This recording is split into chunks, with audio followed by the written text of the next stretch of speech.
할렐루야. 아르케처치 강만우 목사입니다. 우리 예수 그리스도를 믿는 성도를 일컬어 그리스도인이라고 말합니다. 그렇다면 우리 그리스도인에게 신앙의 근본은 다름 아닌 예수 그리스도가 되어야 할 것입니다. 교회에 열심히 출석하고 봉사하며 기도를 비롯해서 종교생활을 열심히 하는 것, 그것이 신앙의 근본이 아니라 다른 무엇보다 우리는 예수 그리스도께 집중하는 것, 그것이 그리스도 신앙의 핵심이며 근본이 될 것입니다. 그리고 예수 그리스도께 집중한다는 것의 첫걸음은 다름 아닌 예수가 누구인가에 대한 분명한 깨달음과 확신이 있어야 할 것입니다. 예수 그리스도는 누구입니까? 이에 대해서 다양한 해석이 있고 다양한 관점이 있습니다. 하지만 저는 다른 무엇보다 예수가 누구인가에 대한 분명한 답을 제시하는 건 성경에 기록되어 있는 예수, 성경의 예수를 분명히 알고 바르게 아는 것이 가장 중요하다고 생각하고 있습니다. 지난 시간까지 나단의 신탁을 통해 성경에 기록된 예수 그리스도, 즉 이스라엘의 왕으로서의 예수 그리스도에 대해서 말씀드린 바 있습니다. 하지만 여기에 반전의 메시지가 있다고 분명히 말씀드렸습니다. 왕이신 예수 그리스도, 그분은 세상의 법과 권력을 통해서 세상 사람들을 통치하고 지배하는 정치적인 왕이 아니라 세상에 예수 그리스도와 함께 이미 시작된 하나님 나라의 왕으로서 이 세상을 살리기 위해서, 이 세상을 사람들을 구원하시기 위해서, 이 세상 사람들을 섬기기 위해서 자신의 생명을 제물로 바친 비천한 종이라고 말씀드렸습니다. 왕인 동시에 종, 서로 양립할 수 없는 모순처럼 들립니다만 이것이 성경적인 언어가 지니는 심층의 의미입니다. 왕인 동시에 종인 예수 그리스도를 마태복음에서 그렸다면 오늘부터는 마가복음의 예수에 대해서 말씀을 전하고자 합니다. 마태복음, 아브라함과 다윗의 그 자손 예수 그리스도의 계보라부터 시작하는 마태복음과 달리 마가복음의 저자는 마가복음의 첫 등장인물로 선지자 이사야를 등장시키고 있습니다. 마가복음은 1장 2절에 선지자 이사야의 글에라고 하면서 글을 전개해 나가기 시작합니다. 즉 마태복음에서 다윗 왕을 무대에 등장시키면서 우리 독자의 연상작용이 왕의 이미지에 예수 그리스도와 연합시켰다면 마가복음에서는 선지자 이사야를 등장시키면서 우리는 선지자와 예수 그리스도의 이미지를 연합하면서 예수에게서 다름 아닌 선지자의 형상을 보게 됩니다. 이것이 저자가 제시하는 연상작용입니다. 이렇게 저자는 단지 글만 쓰는 것이 아니라 그를 통해서 독자에게 연상작용을 불러일으키고 그 연상작용을 통해서 자기가 전하고자 하는 메시지를 보다 강화하고 보다 심층적으로 다루게 됩니다. 선지자의 역할은 무엇입니까? 선지자를 일컬어 선지자, 선견자 또는 예언자라고 혼용해서 사용하고 있습니다. 선지자는 미리 알고 있는 사람, 선견자는 미리 바라보는 사람, 예언자는 미래의 일을 미리 말하는 사람, 즉 우리가 결코 알 수 없는 미래의 일을 미리 알고 미리 바라보고 미리 말로 전하는 사람이 선지자, 선견자, 예언자라고 생각하는 것입니다. 하지만 성경의 선지자는 세상의 주설처럼 어떤 개인의 운명, 개인의 생사, 화복에 대해서 미리 아는 그런 세속적인 신비가 아니라 성경의 선지자는 모름지기 하나님의 말씀을 전하는 자, 전하되 있는 그대로 가감없이 전하는 자를 선지자라고 말합니다. 선지자의 역할은 하나님의 말씀을 전하는 자입니다. 실제로 유대인들은 예수님을 메시아, 즉 이스라엘의 왕으로 보지 않았습니다. 다윗 왕의 후손으로서 이스라엘을 통치하는 이스라엘의 왕, 그 메시아는 그 신분이 마땅히 왕족이어야 할 텐데 정작 예수 그리스도는 그들의 눈에 보기에 마치 노숙자처럼 정처 없이 떠돌며 이곳에서 저곳으로 또 이 집 저 집을 드나들며 거처가 없이 방랑하는 사람처럼 보였기 때문입니다. 반면에 예수님의 말씀을 들은 유대인들 가운데 일부는 예수님의 그 말씀을 듣고 이 사람이 하는 말에는 권위가 있다. 이 사람은 우리가 지금까지 들었던 율법사, 서기관들이 하는 말과 달리 이 사람이 하는 말에는 권위가 있다 라고 하면서 예수님을 선지자라고 생각하는 사람들이 많았습니다. 예수께서 제자들에게 묻습니다. 세상 사람들이 나를 누구라고 하느냐?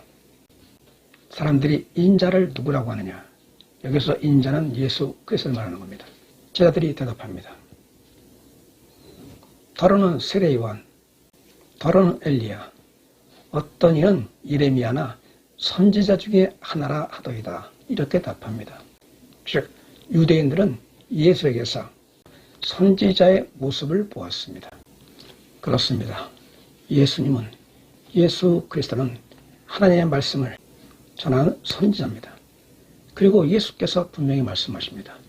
내가 너희에게 하는 말은 내가 하는 말이 아니라 나를 보내신 이 곧 하나님 아버지께서 내게 주신 그 말씀이다 라고 말씀하십니다. 이는 예수님이 하나님의 말씀을 있는 그대로 가감없이 전하는 선지자의 역할을 하신 것입니다.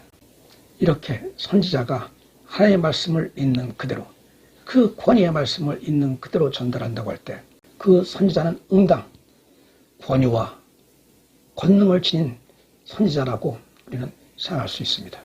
그리고 이렇게 권위와 권능을 지닌 선지자는 세상 사람들은 그를 존중하고 그에게 따르며 그는 그 사역을 수행함에 있어 형통하게 자신의 맡은 바 그 사명을 수행한다고 생각할 것입니다. 그런데 과연 그렇습니까?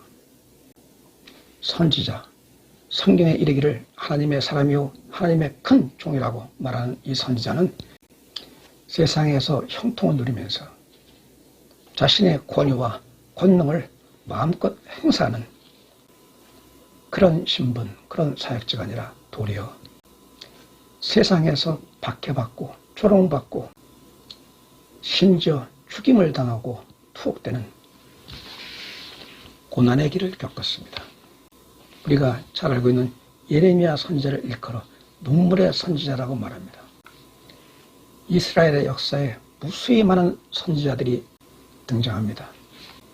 그리고 그 선지자들은 고난의 가시밭길을 걸어야 했습니다. 왜 그랬을까요? 하나님의 말씀을 전하는 선지자가 도리어 세상에서 인정받지 못하고 박해받는 이유는 무엇일까요? 이유는 하나입니다. 선지자는 있는 그대로 하나님 말씀을 전하기 때문입니다. 반면에 세상은 하나님을 믿는다, 우리는 하나님의 백성이다 라고 주장하면서도 세상 사람들은 이미 종교 권력에 빠져서 종교 기득권에 빠져서 그 말씀은 왜곡되고 말씀은 변질되었습니다. 그리고 이렇게 변질되고 왜곡된 이 말씀이 마치 그들은 그것이 하나님의 말씀인 양 진리의 말씀인 양 받아들이는 오류에 빠져 있던 것입니다. 우리는 예레미야 선지자, 눈물의 선지자로 알려져 있는 예레미야 선지자를 잘 기억하고 있습니다. 예레미야는 하나님의 말씀을 전하기 위해서 이스라엘의 왕과 궁중 선지자들을 만납니다. 이미 하나님의 말씀을 왜곡하여 자신들의 정치적 유익, 자신들의 일신상의 유익을 위해서 말씀을 변질시킨 그들은 예레미야 선지자의 말을 들을 수가 없었습니다. 왜냐하면 예레미야 선지자는 우상 숭배에 빠진 그리고 세상의 온갖 부패와 타락에 찌든 하나님의 무서운 심판을 전했기 때문입니다. 너희들이 회개하라, 돌이키라고 말할 때 궁중 선지자들은 말합니다. 평안타, 평안타, 평안타. 우리는 평안하다. 우리는 하나님의 은혜로 말미암아 이렇게 평안하며 그리고 강대한 이스라엘에서 우리는 편안하게 잘 살고 있지 않냐고 반문하며 예레미야 선지자를 박해합니다. 전승에 따르면 마침내 예레미야 선지자는 돌에 맞아 죽었다고 전해지고 있습니다. 그렇다면 예수님, 그분이 친히 말씀하신 것처럼 내가 나의 말을 너희에게 하는 것이 아니라 나는 나를 보내신 이 곧 하나님 아버지의 말씀을 너희에게 전하는 것이라고 말씀하신 예수 그리스도. 선지자 예수 그리스도는 다른 선지자들과 달리 형통의 사역을 누려갔을까요? 전혀 그렇지 않았습니다. 다른 어떤 선지자들보다 예수 그리스도는 더욱 처절한 박해를 받았습니다. 사복음서, 성경의 사복음서 가운데 가장 짧은 분량의 마가복음에 도리어 가장 다른 복음서와 달리 가장 길게 자세하고 분명하게 기록한 부분이 있습니다. 마가복음의 특이점이기도 합니다. 그것은 다름 아닌 예수님의 순환입니다. 예수께서 겪었던 그 박해, 그 순환, 그것은 수욕, 처절한 모욕 그 자체였습니다. 예수님을 죽이기 위해서, 예수님에게서 신성 모독의 죄를 씌우기 위해서 유대 대제사장은 예수님을 신문합니다. 그 신문하는 날 대제사장의 종들은 예수님의 얼굴에 침을 뱉고 주먹으로 얼굴을 때리는가 하면 온갖 조롱을 서슴지 않습니다. 하나님의 말씀, 하나님의 그 뜻에 따라 세상을, 우리를 구원하시기 위해서 세상에 오신 예수 그리스도, 그분은 선지자로서 형통의 복을 누리시니가 아니라 도리어 온갖 고난을 온 몸으로 겪으신 고난의 종이었습니다. 마침내 예수께서 십자가에 못 박히십니다. 십자가에 못 박히신 그 순간은 수욕의 절정이었습니다. 유대인들은 십자가에 매달리신 예수 그리스도, 그 처절한 고통에서 신음하고 있는 예수 그리스도를 바라보며 이렇게 조롱합니다. 네가 다른 사람은 구원했으면서 너 자신은 구원하지 못하느냐? 네가 정령 이스라엘의 왕이냐? 네가 십자가에서 내려와봐라. 만약에 하나님이 너를 신뢰하면 하나님이 너를 구원하실 거 아니냐? 그렇게 십자가에서 비참하게 죽어가는, 비천하게 죽어가는 너는 결코 이스라엘 왕일 수도 없으며 하나님이 보내신 선지자일 수도 없다 라며 조롱을 서슴지 않습니다. 그렇습니다. 예수 그리스도는 세상을, 우리를 구원하시기 위해서 하나님의 말씀을, 하나님의 은혜의 말씀, 구원의 능력의 말씀을 전하기 위해서 세상에 오신 예수 그리스도는 놀랍게도 고난의 중이었습니다. 그 고난도 지금까지 어떤 누구도 겪어보지 못했던 그 처절한 고난을 겪으셨고 견딜 수 없는 고통을 겪으셨습니다. 마침내 예수께서 숨을 거두시기 전 그 고통의 절정에서 이렇게 외칩니다. 엘리 엘리 라마 서박다니, 나의 하나님 나의 하나님 정녕 나를 버리시나이까. 고난의 중, 고난의 선지자 예수 그리스도는 이렇게 처절히 외치셨습니다. 정녕 나를 버리시나이까. 이 말씀은 아버지여 나를 살리소서, 나를 구원하소서 라는 간절한 절실한 외침일 것입니다. 이해가 되십니까? 우리를, 세상을 구원하기 위해서 오셨다는 그 예수 그리스도가 구원은커녕 이렇게 처절하게 제대로 저항 한번 하지 못한 채 힘없이 죽어가는 이 모습이 이해가 되십니까? 인간의 이성, 인간의 정서로는 이해할 수 없습니다. 하지만 여기에 고난의 신비가 있습니다. 고난의 종으로 오신 예수 그리스도, 그분이 이렇게 처절한 고난을 겪으며 자신의 생명을 십자가의 제물로 바치신 이유가 있습니다. 하나님의 뜻이 있습니다.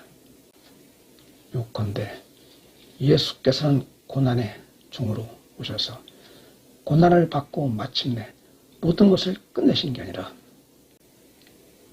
모든 것이 끝난 게 아니라 예수께서는 고난의 종으로 오셔서 고난에 맞서 승리하는, 고난을 이기는 진정한 은혜와 승리의 메시지, 그 하나님의 말씀을 우리에게 전하시기 위해서 이 세상에서 우리와 똑같이 시험을 받으시고 우리와 똑같이 고난을 겪으시고 우리와 비교조차 할 수 없는 그 처절한 고난을 감수하신 것입니다.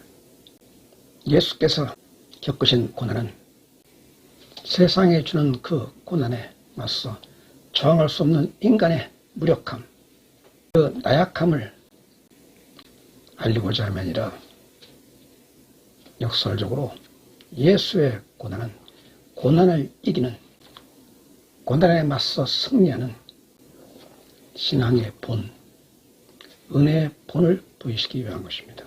고난은, 고통은 결코 하나님이 우리에게 원하시는 바가 아닙니다. 오늘은 선지자이신 예수에게서 우리는 고난의 종의 모습을 보았습니다. 마치 왕이신 예수에게서 우리가 비천한 종의 모습을 보았듯이 선자의 모습에서 우리가 보는 고난의 종, 이 모습은 우리의 신앙에 그리고 우리의 삶에 매우 중요한 메시지를 전달하고 있습니다. 다음 시간은 고난의 종이에서 대반전을 이루 승리의 그리스도가 되시는 예수 그리스도에 대해서 말씀을 전하겠습니다. 마치겠습니다.